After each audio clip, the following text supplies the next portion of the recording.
Ladies and gentleman, Renukaswamy ಕೊಲೆ ಕೇಸ್ಗೆ ಸಂಬಂಧಪಟ್ಟ ಹಾಗೆ ಪರಪ್ಪನ ಅಗ್ರಹಾರದಲ್ಲಿ ಸೆರೆವಾಸವನ್ನು ಅನುಭವಿಸ್ತಾ ಇರುವಂತಹ ಚಾಲೆಂಜಿಂಗ್ ಸ್ಟಾರ್ ನಟ ದರ್ಶನ್ಗೆ ಬೇಲ್ ಸಿಗೋದು ಯಾವಾಗ? 4 ಆರೋಪಿಗಳಿಗೆ ಯಾಕೆ ಜಾಮೀನು?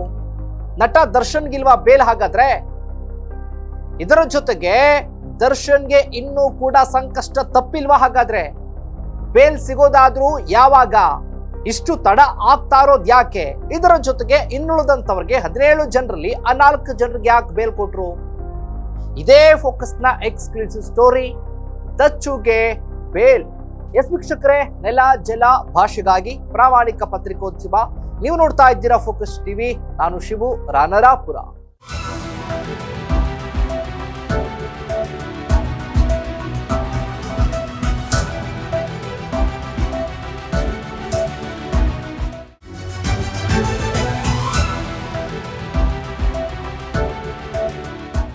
ರೇಣುಕಾಸ್ವಾಮಿ ಕೊಲೆ ಕೇಸ್ಗೆ ಸಂಬಂಧಪಟ್ಟ ಹಾಗೆ ಈಗಾಗಲೇ ಕೂಡ ಪರಪ್ಪನ ಅಗ್ರಹಾರದಲ್ಲಿ ಸೆರೆವಾಸವನ್ನು ಅನುಭವಿಸ್ತಾ ಇರುವಂತಹ ಚಾಲೆಂಜಿಂಗ್ ಸ್ಟಾರ್ ನಟ ದರ್ಶನ್, ಇದರ ಜೊತೆಗೆ ಸಂಗಡಿಗರು ಯಾಕೆ ದರ್ಶನ್ಗೆ ಬೇಲ್ ಸಿಗ್ತಾ ಇಲ್ಲ ಅನ್ನುವಂತ ಪ್ರಶ್ನೆ ಈಗಲೂ ಕೂಡ ಕಾಡ್ತಾ ಇದೆ. ಇದರ ಜೊತೆಗೆ ಉಳಿದವ್ರಿಗೆ ಒಂದಷ್ಟು 17 ಜನ ಆರೋಪಿಗಳಲ್ಲಿ ಕೆಲವರಿಗೆ ಬೇಲ್ ಸಿಕ್ಕಿದೆ, ಇವ್ರಿಗೆ ಯಾಕೆ ಸಿಕ್ಕಿಲ್ಲ ಅನ್ನೋದು ಒಂದು ಪ್ರಶ್ನೆ.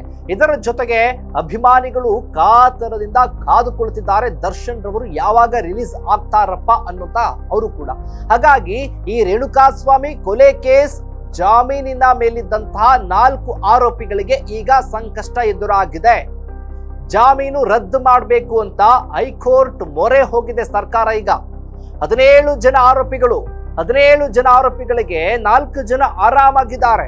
ಇನ್ನುಳಿದವರು ಈಗಾಗಲೇ ಕೂಡ ಪರಪ್ಪನ ಅಗ್ರಹಾರ ಸೇರಿದಂತೆ ಬೇರೆ ಬೇರೆ ಕಾರಾಗೃಹದಲ್ಲಿದ್ದಾರೆ.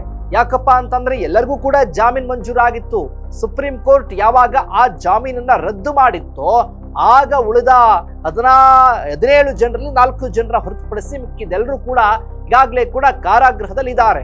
ಆ 4 ಜನರಿಗೆ ಯಾಕೆ ಬೇಲ್ ಕೊಟ್ರಿ ಅಂತ ಈಗ ಹೈಕೋರ್ಟ್ ಮೆಟ್ಟಿಲೇರಿರೋದು.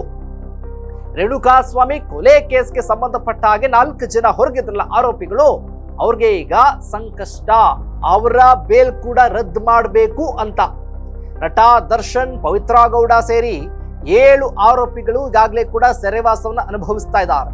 ಇನ್ನುಳಿದ 4 ಯಾಕೆ ಜಾಮೀನು? ಯಾಕೆ ಕೊಟ್ರಿ ಜಾಮೀನು? ಅವ್ರು ತಪ್ಪು ಮಾಡಿಲ್ವಾ ಹಾಗಾದ್ರೆ ಅನ್ನೋದು ಪ್ರಶ್ನೆ. ಈಗ ಜಾಮೀನು ಮಂಜೂರು ಮಾಡಿರುವಂತ ವಿಚಾರಣಾ ನ್ಯಾಯಾಲಯ ಆ ಯಾರ್ಯಾರು ಆರೋಪಿಗಳಾಗಿರುವಂತ ಪುಟ್ಟಸ್ವಾಮಿ ಅಲಿಯಾಸ್ ಪವನ್, ಧನ್ರಾಜ್, ನಂದೀಶ್, ವಿನಯ್ ಇವರೆಲ್ಲರಿಗೂ ಕೂಡ ಜಾಮೀನು ಮಂಜೂರು ಆಗಿತ್ತಲ್ಲ, ಆ ಜಾಮೀನನ್ನ ಪರಿಶೀಲನೆ ನಡೆಸಬೇಕು ಅಂತ ಈಗ ಜಾಮೀನನ್ನ ಪರಿಶೀಲನೆ ಮಾಡಿ ಜಾಮೀನು ರದ್ದು ಮಾಡಿ ಅಂತ ಹೈಕೋರ್ಟ್ ಮೆಟ್ಟಿಲೇರಿರೋದು. ಇನ್ನುಳಿದಂತೆ ಈಗಾಗಲೇ ಕೂಡ ಸುಪ್ರೀಂ ಕೋರ್ಟ್ ಯಾಕೆ ಇವರ ಜಾಮೀನನ್ನು ರದ್ದು ಮಾಡ್ತು ಅಂದ್ರೆ, ಈಗ ಜಾಮೀನು ಕೊಡುವ ಮೂಲಕ ಷರತ್ತುಬದ್ಧ ಜಾಮೀನು ಅಂತ ಮಂಜೂರು ಮಾಡಲಾಗಿದೆ ಅಂತ ಹೇಳ್ತಾರೆ. ಅಂದ್ರೆ ಒಂದಷ್ಟು ಷರತ್ತುಗಳನ್ನು ಹಾಕಿರ್ತಾರೆ ಜಾಮೀನು ಕೊಡುವಂತ ಸಂದರ್ಭ. ಈ ರೀತಿಯಾಗಿ ನೀವು ಮಾಡಬಾರ್ದು, ಇದೇ ಕಾನೂನಿನ ಚೌಕಟ್ಟಿನಲ್ಲೇ ಇರಬೇಕು, ಷರತ್ತೇನೇನು ವಿಧಿಸಿದ್ದಾರೆ ಅವೆಲ್ಲವನ್ನು ಕೂಡ ಪಾಲನೆ ಮಾಡಬೇಕು ಅಂತ ಹೇಳಿ ಷರತ್ತುಬದ್ಧ ಜಾಮೀನು ಅಂತ ಮಂಜೂರು ಮಾಡ್ತಾರೆ. ಆ ಷರತ್ತನ್ನ ಪಡ್ಕೊಂಡಿದ್ರಲ್ಲ 7 ಜನ, ಏನು ದರ್ಶನ್, ಪವಿತ್ರ ಗೌಡ ಇವರೆಲ್ಲ ಸೇರ್ಕೊಂಡಂತ 7 ಜನ, ಇವರೆಲ್ಲರಿಗೂ ಜಾಮೀನು ಮಂಜೂರು ಮಾಡಿದಂಥದ್ದು ಒಂದೇ ಅರ್ಜಿಯಿಂದ. ಅದೇ ಅರ್ಜಿಯನ್ನ ಸುಪ್ರೀಂ ಕೋರ್ಟ್ಗೆ ತೆಗೆದುಕೊಂಡು ಹೋದಂತ ಸರ್ಕಾರದ ವಕೀಲರು. ಆಗ ಸುಪ್ರೀಂ ಕೋರ್ಟ್ ಏನ್ ಹೇಳುತ್ತೆ, ಆ ಜಾಮೀನು ಅರ್ಜಿಯನ್ನು ವಜಾ ಮಾಡುತ್ತೆ. ಆ ಜಾಮೀನು ಅರ್ಜಿಯಲ್ಲಿ ಜಾಮೀನು ಪಡ್ಕೊಂಡಂತ 7 ಜನ ಕೂಡ ಇರ್ತಾರೆ. ಆ 7 ಜನರ ಜಾಮೀನು ಅಂದ್ರೆ ಆ 7 ಜನ ತಪ್ಪು ಮಾಡಿರೋದಿಲ್ಲ, ಅಂದ್ರೆ ಷರತ್ತನ್ನ ಯಾರು ಕೂಡ ಮುರಿದಿರೋದಿಲ್ಲ. ಆ ಎಲ್ಲಾ ಷರತ್ತುಗಳನ್ನ ಪಾಲನೆ ಮಾಡ್ತಾ ಇರ್ತಾರೆ. ಆದ್ರೆ ದರ್ಶನ್ ಅವರು ಮಾತ್ರ ಆ ಷರತ್ತುಗಳನ್ನ ಮುರಿದು ಬಿಟ್ಟಿರ್ತಾರೆ. ಆ ಷರತ್ತುಗಳನ್ನ ಗಣನೀಯವಾಗಿ ಪರಿಗಣಿಸಿರೋದಿಲ್ಲ ಅವರು. ಹಾಗಾಗಿ ಒಬ್ಬರು ಮಾಡಿದ ತಪ್ಪಿಗೆ ಎಲ್ರಿಗೂ ಕೂಡ ಶಿಕ್ಷೆ ಅನ್ನೋ ಹಾಗೆ ಆ ಷರತ್ತು, ಆ ಅರ್ಜಿಯನ್ನ ವಿಚಾರಣೆ ಮಾಡಿದ ಸುಪ್ರೀಂ ಕೋರ್ಟ್ ವಜಾ ಮಾಡುತ್ತೆ. ಹಾಗಾಗಿ ಇವರೆಲ್ಲರೂ ಕೂಡ ಮತ್ತೆ ಪರಪ್ಪನ ಅಗ್ರಹಾರ ಸೇರ್ಕೊಳ್ತಾರೆ. ಹಾಗಾಗಿ ಮತ್ತೆ ಈ 4 ಜನ ಇದ್ರಲ್ಲ, ಅವ್ರಿಗೂ ಕೂಡ ಯಾಕೆ ಜಾಮೀನು ಮಂಜೂರು ಮಾಡಿದ್ದೀರಿ, ಅದನ್ನ ವಜಾ ಮಾಡಬೇಕು ಅಂತ ಹೈಕೋರ್ಟ್ ಮೆಟ್ಟಿಲೇರಿರೋದೀಗ ಸರ್ಕಾರ. ಏನಾಗುತ್ತೆ ಈ ವಿಚಾರಕ್ಕೆ ಸಂಬಂಧಪಟ್ಟ ಹಾಗೆ? ದರ್ಶನ್ಗೂ ಜಾಮೀನು ಕೊಡ್ತಾರಾ ಅಥವಾ ಆ 4 ಜನ ಕೂಡ ಜಾಮೀನು ರದ್ದಾಗುತ್ತಾ? ಕಾದು ನೋಡೋಣ. ಇದಾಗಿತ್ತು ಫೋಕಸ್ ನ ಎಕ್ಸ್ಕ್ಲೂಸಿವ್ ಸ್ಟೋರಿ, ದಚ್ಚುಗೆ ಬೇಲ್. ಎಸ್ ವೀಕ್ಷಕರೇ, ನೆಲ ಜಲ ಭಾಷೆಗಾಗಿ ನೋಡ್ತಾ ಇರಿ ಫೋಕಸ್ ಟಿವಿ.